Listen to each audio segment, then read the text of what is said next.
What is up, everyone? Welcome back to another episode of the Roots and Streams podcast. I'm your host, Matthew Yamas. So for today, if you're listening, there is no guest. It is just you and I today. I will be doing the talking, and if you'd like to, you can go ahead and listen along. So today is the 13th episode of season 2, and that may mean nothing to a lot of people if you're like listening to every single one and maybe followed that I marked them as seasons. Honestly, sometimes I think it's weird that people even mark like podcasts as like seasons and stuff, but this is kind of going to make sense for me. So this is the 13th episode since I've started again this year. I don't have another guest lined up for next week.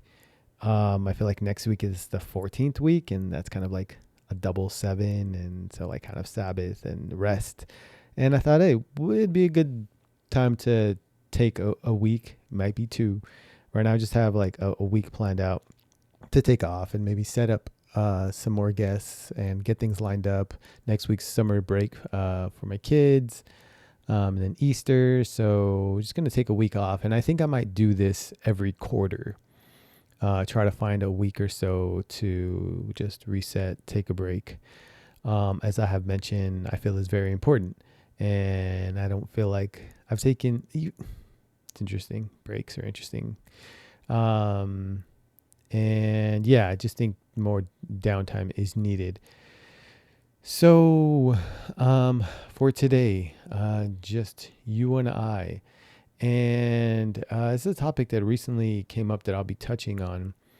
It's about feelings, how everybody loves. And honestly, even saying that word like feelings, it's a very loaded word. It feels very negative. Like it feels like it's weak. Feels like something that, is not welcomed or shouldn't kind of be around, or trying to evade or stay away from feelings. But as we know, there's like positive or negative, or like joyful and mourning type of emotions and feelings. So I just felt like I wanted to touch on it. I know I've touched on it in the past, and with different topics. But it's come up again, and I kind of want to keep unpacking that. So one tool that I'll use for myself to kick it off that I found, and I'll mention it again of like how it's come up, is something that our therapist, we've seen in a little bit, our marriage counselor, and we need to get back on that, at least like monthly, because we've been doing okay. But actually the tool came in handy recently, and I'm going to use it. And it's just like asking yourself or like other people, like, give me 3 emotions that you're feeling right now. And so what are 3 emotions I'm feeling right now? Well, now that I have this podcast kicked off, I'm feeling like peace. I'm feeling grateful. And I know there's still some anxiety there, some worry. And right, when we talk with other people and use this tool, typically when people share their emotions, they're almost naturally going to give you an explanation for like why for each one of those. It's very rare that I ask somebody in a meeting or like with my wife, or just talk through things that I even do with my kids once in a while. I haven't done it that much. I was like, give me 3 emotions. And in the beginning, they just say like, I'm fine. And I'm like, well, fine is not an emotion. Everybody says like, I'm fine, I'm good. Those are not emotions. And so you got to dig a little deeper. And then typically when they think about it, they can start to think about like why they feel that way. And honestly, so prior to starting this podcast, I definitely felt more of the anxiousness. But this, I'm finding, is like a relief valve for me. This is a safe place, even though it's just me and I'm recording, I'm in the room, I'm by myself. Just something about sharing and about talking it out. And there's something subconscious that knows that other people are listening. And I know there's a handful of them that I actually know personally. So just something's going on. I know when I open my mouth and I start talking and sharing, just it starts coming down. I start feeling more peace. more just at ease, more grateful. So I think that's why I feel that right now. But also like the anxiety is, and to anyone who kind of keeps up with this, and maybe some people don't, or maybe trying to avoid it. And I don't know why. Maybe I shouldn't bring it onto this podcast, but I will because I'm feeling it. And I've shared that, kind of what I'm doing to try to make a little bit, kind of make our money grow a little bit, our savings. Um, which has grown, from the last year, and has allowed me to take some time off. But it's been challenging in the last couple of weeks. One, some of my own mistakes from trading, because I've been, dabbling in the stock market, which I've, in past years have had some practice and studying.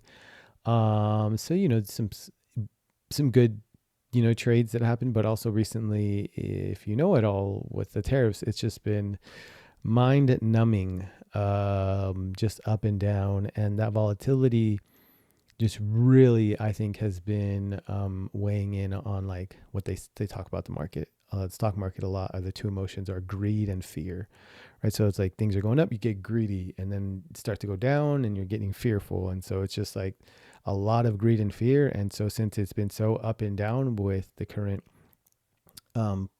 political things going on, economic things going on, tariffs, it's been a lot. And, a lot of times questioning like, oh man, why am I doing this? Because it's not even like super profitable. Honestly, sometimes I probably would have been better off just not doing anything. But I'm grateful that I still definitely have more than enough to continue, taking time off.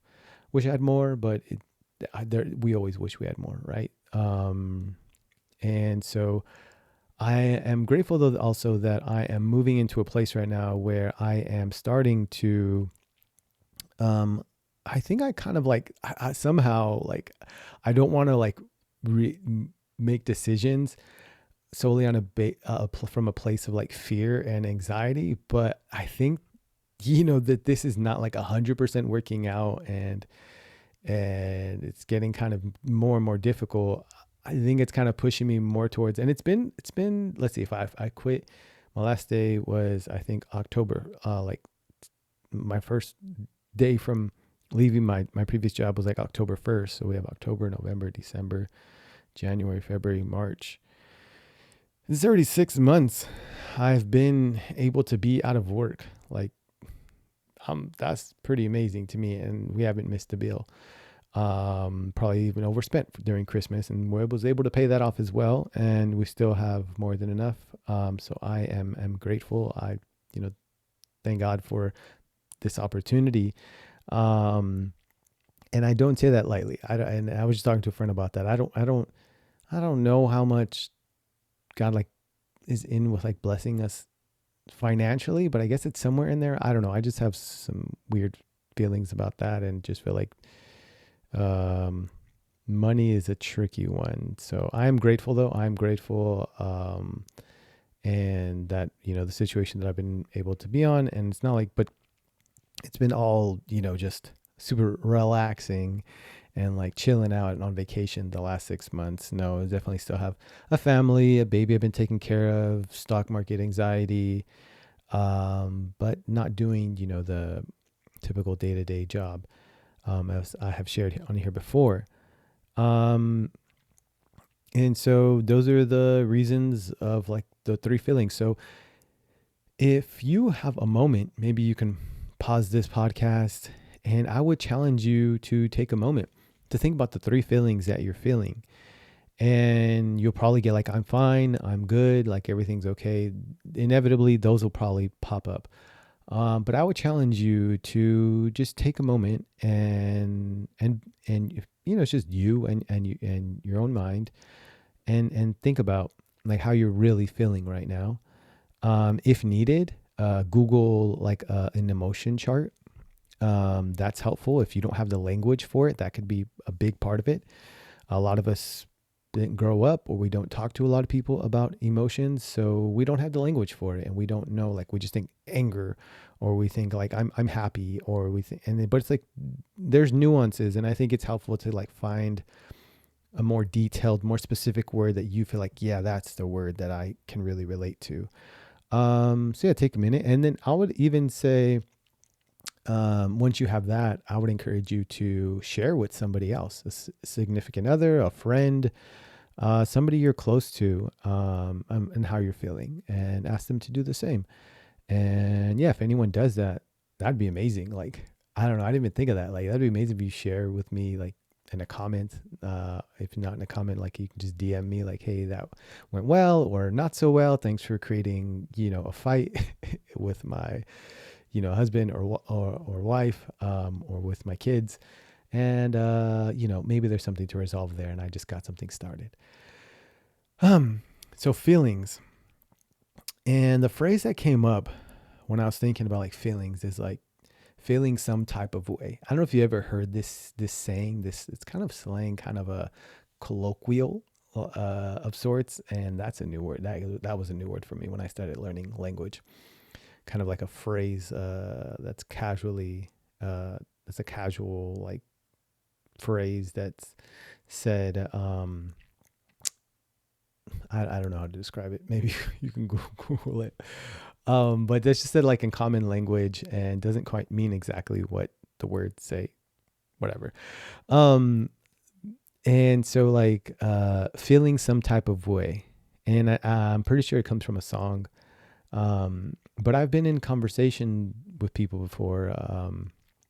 And maybe somebody like, and I still don't know how they felt. I'd imagine because of the tone, that person is upset or envious or just being kind of closed off or giving a cold shoulder. Like, yeah, I talked with, Jonathan and, he's feeling some type of way about coming to the meeting, or he's feeling some type of way about, this person getting the other job. Or I think that phrase came to mind of like how, even for us, we say like, you know what, I'm feeling some type of way about that decision that was made.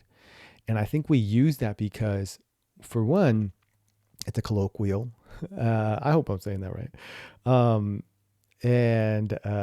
So it's just, the thing to say, and it's easy and it's fast and people more or less know, right? There's like a vague, like, I get it. It's kind of negative.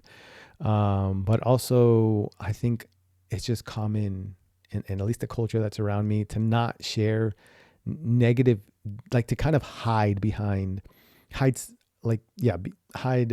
negative feelings. I kind of share it, but not entirely. So I'm just feeling some type of way, and you'll know from the tone that I'm saying it, and how like that it's commonly used to share like negative emotions, that maybe there's like envy or anger, or disappointment. And I just think that's interesting that it's become so common, that we just are settling for saying that somebody or we feel just some type of way. And I think that's a start. At least you're sharing that you don't feel like excited or joyful or happy about something. But I would say that there's something to actually being able to share and pinpoint emotions. I have my friend over here, the Chat GPT, gave me some notes, kind of just threw all my notes in there and ideas and gave me some structure, because God knows I need some discipline and structure sometimes, or else I just have like a mess of written things. And some fun facts, and one I think that is really relevant right now, that it mentions that you can't feel and name an emotion at the same time without calming your brain. So even the act of pinpointing and thinking about your emotion calms your brain. And it's going to engage your prefrontal cortex. I've talked about this in the past. Prefrontal cortex is, you can only use it if you've calmed down like your fight or flight. You've calmed down the part that like is just really like anxious, like on edge, and like will be offended easily. So by you or us, anyone, when we are trying to pinpoint our emotion and think about it and feel it and talk about it, that is actually already an act of calming your brain. So, it's very practical, right? You don't have to like do deep breaths or take a moment. And maybe those things are, and I'll talk about a story where all of that was needed. But even just thinking and talking out your emotion will calm your brain to then use a part of your brain that is more empathetic, more creative, more flexible, um, and more just like easy easy to get along with. And another one, emotions are contagious. So as you share your emotions, naturally, like you say, you know what, I'm feeling kind of lonely. I'm feeling down, and I don't really know what to do. Just feel kind of sad and lonely. So as we share emotion like that, we also come with something that's called mirror neurons, where we can't help it. It is something that is just subconscious, and it happens whether we like it or not. Is we are trying to mirror the other person. Like when babies see us smile, they can't help but to smile. And when you smile, usually like you kind of feel a little bit of happiness. And I do it to my kids all the time. Sometimes me and Sandra do it together. We'll kind of be like angry, but then we pass each other and kind of just smile. And then the other person smiles and it kind of like breaks the ice, or kind of just makes us frustrated. It's like, go away, stop smiling at me.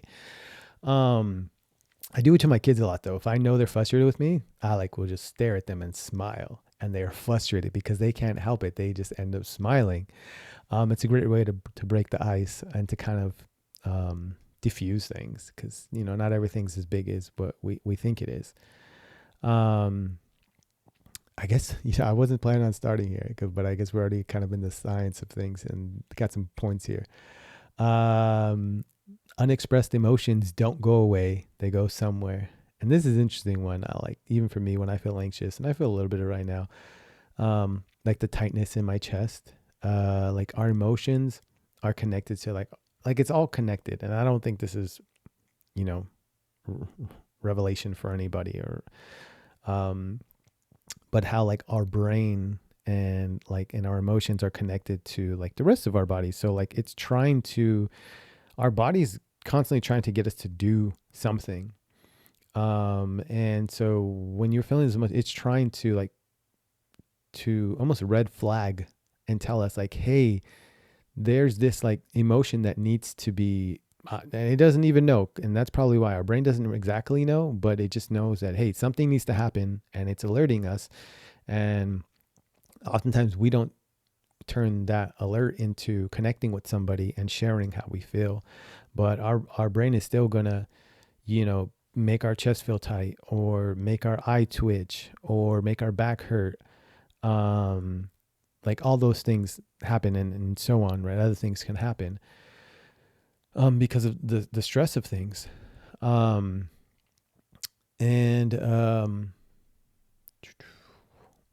let's go back up here. So the metaphor that kind of came up for me was how like frying food. So when we fry food, and if you've ever fried food, or if you've ever tried to, man, the image and the story that comes to mind, that's not even connected, but it kind of is, I guess. It kind of is. But when we're trying to fry food, and if you've never fried food, just know that the oil needs to be, or it should be, and for really great crispy food, that's well cooked, it should be at a certain temperature. And typically that temperature is around 350 degrees. So having a thermometer is very helpful. And I think when it comes to our emotions, it's really like frying food. It may sound weird, but oftentimes we just are like having these emotions, right? We keep frying food. We have these emotions, and we don't want to bother to learn to read or use a thermometer.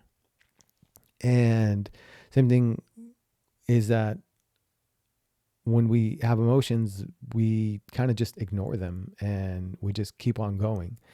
And the thing with like staying on the metaphor with frying food is that if you fry food at a really high temperature, right? You just got the fire blazing. You're like, it's just gonna fry, like, and you just throw things in there, it's gonna burn. It cooks super fast. Like oil can get really, really hot, or it'll be really crispy, like over crispy. And I think oftentimes, Like we just fry food, and the same way we just, have our emotions, and we're just saying, oh, it's fine, and just eating, it's fine. I don't know how to fry it properly. I don't have a thermometer, and I don't know how to use one, and just gonna the burnt food is fine. I'm just gonna go ahead and eat that burnt food. And funny enough is that burnt food, whether you agree with me or not, you can look it up and do research. But as far as I understand, is that burnt food, like when something's burned, like meat. It's funny, I was sharing this with somebody recently, like how when we cook like meat on a barbecue or something, and like those black pieces, like that's have carcinogens in them, like, right, things that are known to cause cancer. And I get it. I like having carne asada cooked that way. It's fine. I eat it sometimes, but like when we eat burnt like food, when we're frying food, staying with this metaphor, like frying food, and we're just like, oh, it's fine, like it burned, it's fine, I'm just gonna eat that burnt food. Like we're hurting ourselves. We're only hurting ourselves, right? The same way like burnt food really hurts us. It has carcinogens, something that can cause cancer, that's highly known to cause cancer. Or like maybe it's undercooked, right? Maybe we have the temperature really low and we're not. And, instead of like pushing away emotions, we're just saying like, these emotions are just here and it's okay, and I'm not necessarily pushing them away. I'm just feeling them. So like we're undercooking. Like we're frying like maybe at 150 degrees, like that's really low, like 200 degrees, and the food is taking forever to cook. Or we don't wait and we just eat it like with fried chicken. You get food poisoning, like you get sick, not having the oil at the right temperature and leaving it for the right amount of time. Or even worse, like you eat the food that's slowly fried, it's going to soak in the oil, because having the temperature at that high also kind of creates a barrier for the food. It's like it's so hot that it creates a barrier to help keep some of the oil out, so it's not doesn't taste like it's been boiled in oil. It's actually been fried. So I think similar to the way we have experienced emotions, I think that was just, I don't know, it was a metaphor that came to mind. And I think we can do a better job at, finding the thermometer, using it, learning what temperature to cook at. Same way with our emotions, like pinpointing our emotions, finding something to help figure out, or taking time to figure out how are we feeling, and then actually sharing that, right? Because if you have like good fried food, you want to share that as well. Same thing with, if you know how you're feeling and you can express it, it actually creates a space that helps other people to feel vulnerable enough to share their emotions as well. So recently, an example of this, not a frying food. Actually, real quick before we jump off of that, and I hope all that made sense. Is that a quick story? Is that I was frying? I don't know if you know, like those little wheels. They're like called Doritos or like chicharrones. The look like a wheel, like a wagon wheel, and you buy them from like the paletero or like the raspado guy. And you put chile limon on them, and so they sell them at Vallarta. They sell them at markets, and you can buy them dry. And I was maybe like 16 or something, and I had my mom buy some for me, and I was like, oh, I'm gonna fry them. I'm gonna make my own. You don't have to go out and buy them. And I wasn't that familiar with cooking, especially frying. And so I have the temperature, like just have the fire on like high. And I like throw it in there, and I didn't have a thermometer because I didn't know what I was doing. I just thought, just fry it, and you get oil, get it hot, and you throw in, the little thing, the little chicharron and the dried one, and then you fry it, and it's going to turn into, what I want to eat. Well, I start frying them, not realizing the temperature is too hot because I didn't know, and they just start burning. And I'm like, oh man, the oil must be too hot. This is just cooking too fast, and they're burning. And then I got like this brilliant idea, and I was like, you know what usually brings down the temperature of things? It's like cold water. And so I got some cold water to throw into the oil to help bring down the temperature. And sure enough, if you've ever done this before or know that oil and water don't mix, as soon as I throw in the water to try to brilliantly bring down the temperature, it just erupts. All the oil starts coming out. It hits the fire, and then a big old ball of flame just rises up and it hits the ceiling, and then everything just turns off. Thank God. That I just think of the it just was like a burst of fire, and then everything just turned off. And I was like, whoa, all right. I almost burned down the house. I'm gonna stop because I don't know what I'm doing. So just an example of, yeah, when you don't know what you're doing when you're frying, things can get out of hand really quick. And I would say the same with our emotions. If we can't pinpoint and give some language to our emotions, things can get out of hand. Or we could just think like that we're always angry and that's a part of my personality and I'm just an angry person, or I'm bitter. And, instead of like just sharing that you're bitter or you're sad and not necessarily taking it on as a label. So there's that for you. And so recently I had a little hiccup with Sandra, with the relationship with my wife. And it stemmed from something, but it then, at the core of it had nothing to do with that. And so I blew my back out playing basketball about a week ago. And like to the point where like it was really hard to even finish playing basketball, and I probably shouldn't have finished playing basketball. I was really just trying to, I really wanted to play and get my exercise. So it felt okay, but then that night and the next day, it was just like even hard I couldn't bend over like to help with diapers. Like I had to like put the kids on the bed, and then I got on my knees and like changed the diaper. Like bending my back was really hard. So, and really painful. Like getting out of bed, it took forever. Like getting out of the car, I think there was a time where I couldn't get out of the car, and Mia had to go like pick up Gabby for me because it was just so difficult to get out of the car. And I was like stretching because I was like, man, maybe, because our body's all connected. So typically, if your back is hurting, it's probably because maybe like your glute or your hamstring, or what's the other one? Not your quad. Well, I guess the quad, but just like all of it's kind of connected. And so I just started doing a lot of stretches. And I was, still trying to do as much as I can to help, but obviously it was noticeable and everyone knew that my back was hurting. And so doing stretching and trying to I take like 3 or 4 days off. I think it was like on a Thursday, and like by Monday or Tuesday, I was trying to play basketball again because I was stretching and I started feeling better. Started really just feeling like the pressure be relieved and feeling like, all right, I can get out of bed a little better now. And I was like, let me go try it out. And I went and I played, and then I came back home, and I was, to my surprise, and I got the okay to share this. So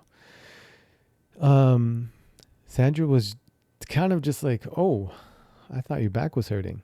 You went to go play basketball, huh? And I don't know what it was for me. I just got really offended, and she could tell, but I wasn't saying anything. I was just like, really? Really? I was just saying really, I think. And she's like, what? Like, what is it? Just say, what do you mean really? I was like, no, just give me a second. Let me just try to process this. I don't want to, say this wrong. She's like, no, just say it. Like, obviously you feel some type of way.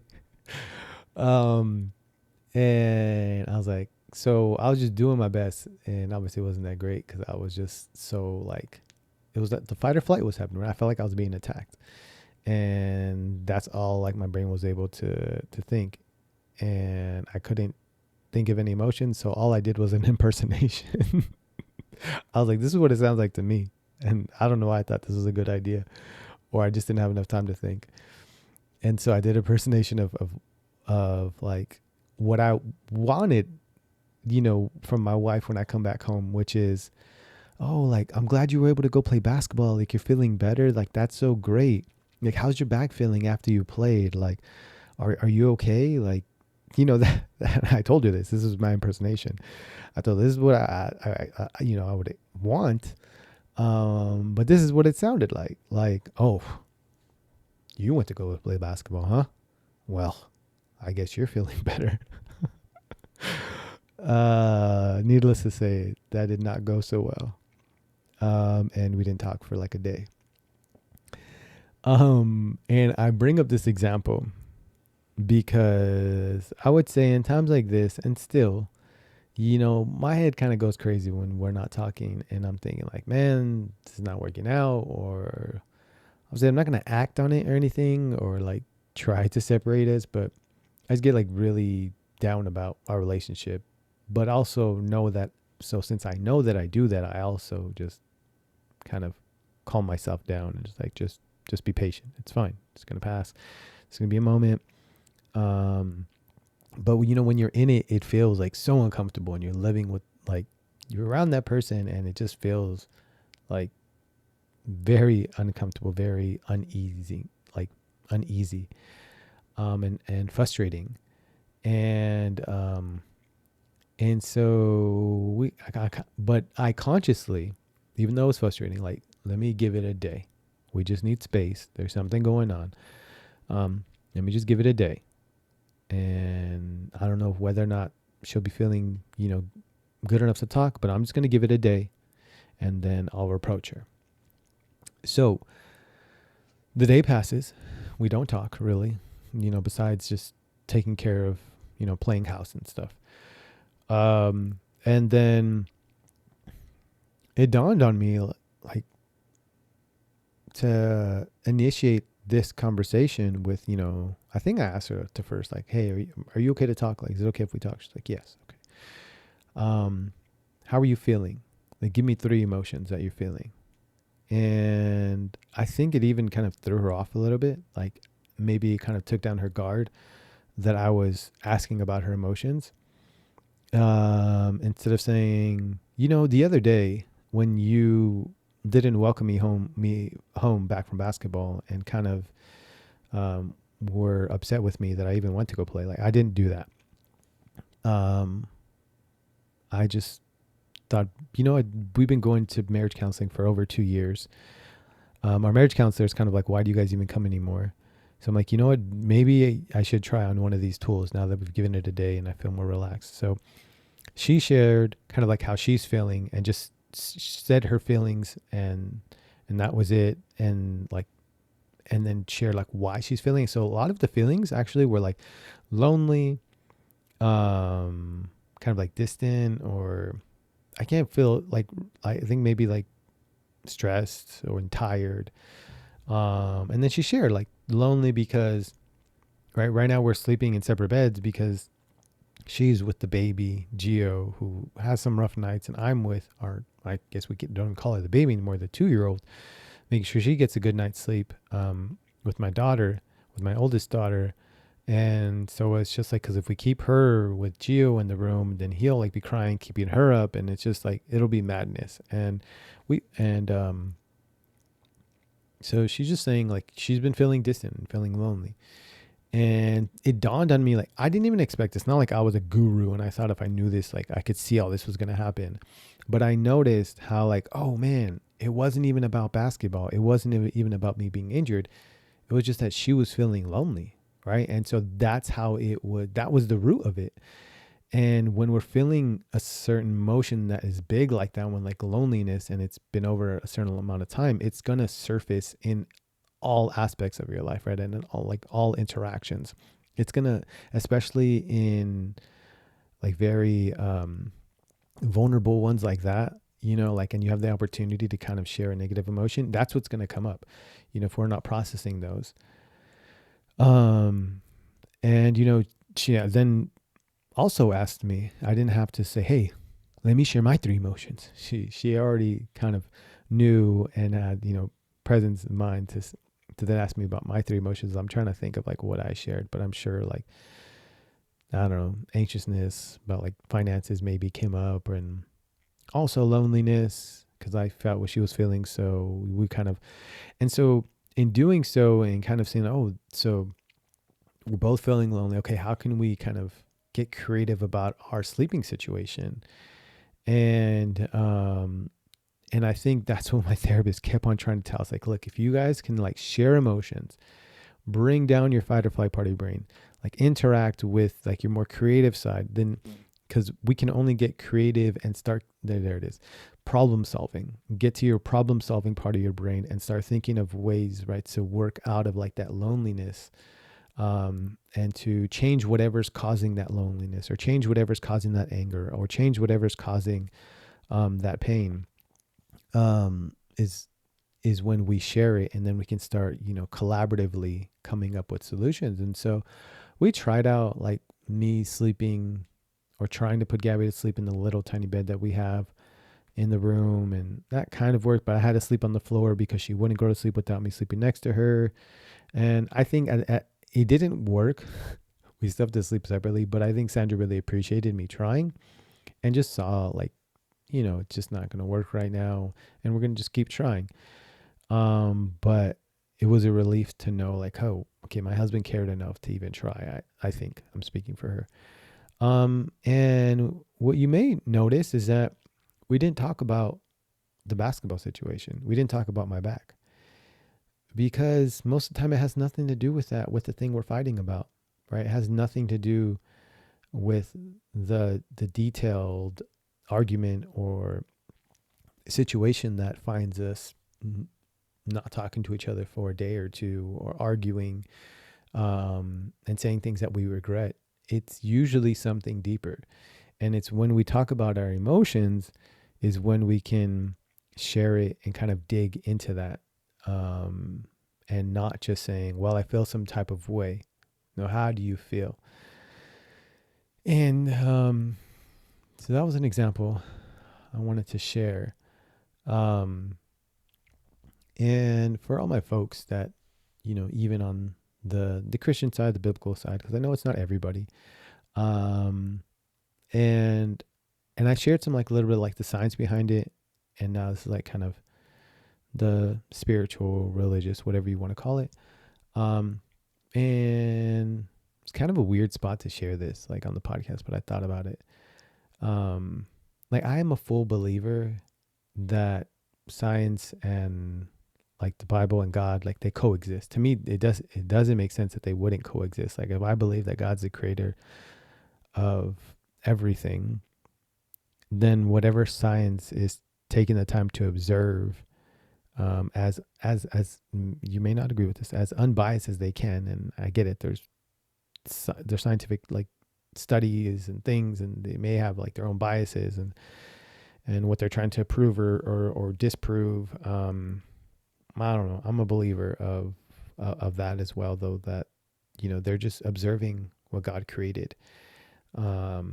And I won't get into all the nitty gritty of all that. Maybe that's another topic for another episode, but that just came up. And so sharing that with anyone who's listening, and maybe that's kind of wondering like, Matt, why do you always bring up religion, or do you not believe in science? And it makes me think of Nacho Libre. It's because you believe in science.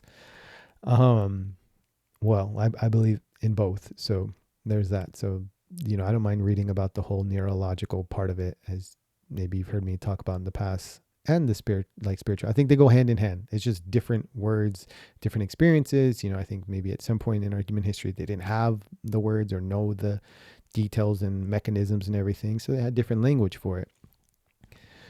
That said, in the Bible, which, many of you subscribe to, or you're trying to learn from, or you grew up with that background, you're like, oh, what does the Bible have to say about, emotions? And let's see here. I'm trying to think of the scripture exactly, but I know, again, it didn't come up on my my prep, but I know Paul talks about like it's good to be angry, right? And we should be angry, right? It's not an emotion that we should suppress, but it's also not an emotion that we should let turn into wrath. I recently realized that, and had somebody share like how like mourning something, right, can present itself in different ways for different people. Some people have to be angry, and especially anger, probably more often than not, we're not comfortable with, because anger can easily turn into wrath, which usually is when it starts to be pointed at somebody. Or we can be angry and maybe like punch a pillow and scream and like tear up a piece of paper that's meaningless, or beat up a car that doesn't belong to anybody and that is like specifically for the purpose of being like what do they call them, like rage rooms or something like that, like just destroying things, and being able to get out that anger, and usually like equates to just feeling like a release, and mourning whatever is connected to that emotion. And on the other side of that, um, would be just mourning in a way of just deep sadness. And and even that one, right, probably is more so accepted, but also can be pushed away as well. Because again, if you see somebody sad, you feeling like they're bringing you down, or you feel like they're having a pity party, right? I think we're okay with people being sad, but we don't want them to like have a pity party, because then just feel like we don't know if they're like manipulating us. So sadness can be, have its its negative side as well. But I think it's important to be sad, to share with people how you're feeling sad, and to just kind of sit with you and allow you to just mourn and share like what you're missing or what passed away, or I used to do this in my marriage and just is not like that anymore, or somebody passed away in your family, or lost your job, or whatever it is that is changed in your life, and you are sad of it because it's not there anymore. We typically, and I need to do a better job at it, is to mourn it, is to take some time to really just be sad about it or angry about it, whatever you need, to express that, to be, and then be able to move on. And something that comes up from John 11:35, which is Jesus wept. And I believe this is referring to when Lazarus died. And I always find that interesting how, I may be wrong. John 11:35 doesn't sound right, but that's all ChatGPT put there. But I know Jesus wept. Um, and It's just so interesting how the same person that is going to go and resurrect the person that's dead, took a moment to weep, to be sad, to be really deeply sad, to weep and mourn for his friend, his dear friend, and then the next moment bring him back to life. Like, I think most of us, we would just be like, oh, everybody chill out. I got this. I'm going to bring him back to life. There you are. Get over it. Don't be sad. He's alive. Why are you crying? But Jesus took a moment and connected with everybody that was weeping, and connected with himself. Maybe he just thought of like, maybe just had to take a moment like, man, this is how I would feel if Lazarus really didn't come back from the dead. Like, I'm going to bring him back right now. This is how it feels right now that he's not going to be able to come back. I'm not sure exactly. It doesn't give us all those details, but it does say he wept. And I'm glad that, believe in a God that weeps, that gets angry, that has all those emotions. And I feel like if we believe he created us in his image, then that's why he has all of those emotions. He expresses all those emotions. And we could see it, throughout the stories. And I think it's only right that, showing that example of expressing all those, we, to be, have a healthy life, need to try to be more present with our emotions, to express those as well. And a lot through Psalms, the one it puts here is like Psalm 42 is like to have like an emotional struggle and longing for God. And yeah, so often in Psalms, just open up a couple and you'll see just how distraught or angry or lonely David feels in that poetry and songs that he writes, and they're directed at God, and sharing his emotions. And I think, sharing your emotions with God is a great thing. And I don't think it's the only thing. I think he also wants us to share with each other. And oftentimes our body is trying to get us to connect. I think so often our brain is trying to get us to connect. And I think, yes, it is important to get connected with, if you believe in it, like our creator, our Father, or whatever you're comfortable calling God. But I think most often than not, he's going to direct you to a person, because we were meant to live in community, connected to people. And I think we can only do that in a healthy way, in a fully alive way, is when we can share our emotions. And that may take some time to figure out how we're feeling. So, be sure to do that. Like I mentioned in the beginning, be sure to take some time to figure out how you're feeling. I forgot. There's all these other scriptures here. What else I got here? Let's see. Proverbs. The tongue has the power of life and death. So even speaking out your emotions, right? Our tongue can help bring life to us, right? By sharing certain things and speaking it out. Like I said, so it's a spiritual, biblical thing and also scientific, right? I mentioned earlier how we can't share and like identify our emotions without calming ourselves down. So even that act. So when we do that and we share like those words, it's actually already healing us. Let's see. So anxiety weighs down the heart. So Proverbs, these are both Proverbs. Well, first one's Proverbs 18:21. This is Proverbs 12:25. Anxiety weighs down the heart, but a kind word cheers it up. So anxiety weighs down the heart, but a kind word cheers it up. We need other people, right, to help carry things with us and to help to remind us of who we are and like what they really see and just to help us to recenter us.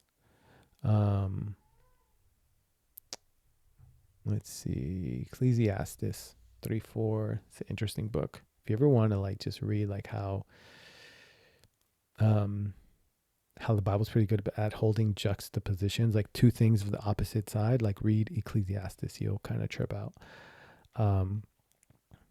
And it says a time to weep and a time to laugh, a time to mourn and a time to dance. And I think that really points at like the rhythms of our life. So like having strong emotions or negative emotions and like we'll have happy emotions. So also share that.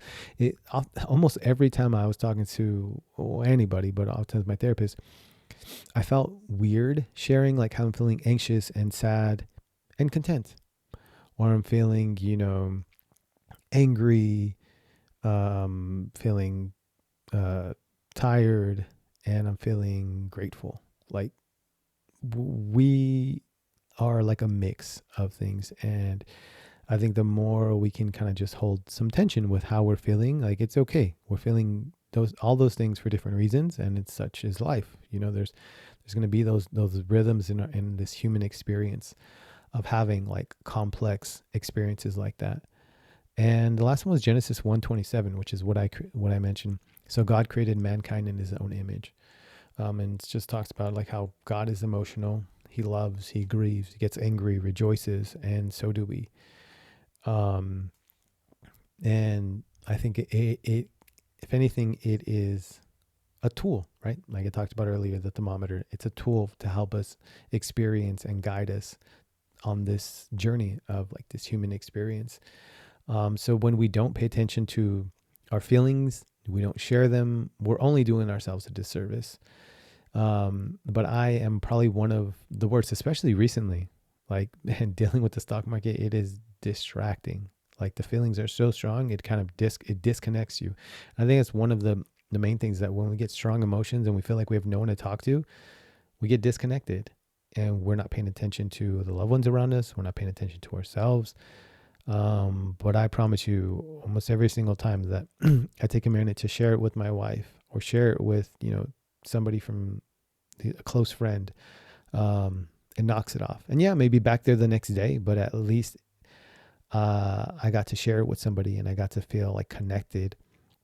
And it just helps me to stay away from like going really deep into like depression. Right. So that's one thing, like a stream that I plug into is like sharing how I'm feeling. And even when I don't, and I'm kind of embarrassed and I'm like, man, I don't really feel great about this.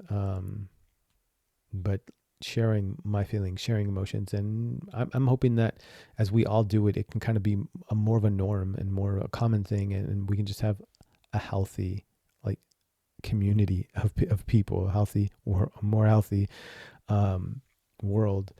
And so, it's contagious. So I'm hoping you all get to try it. I'm trying to think what else.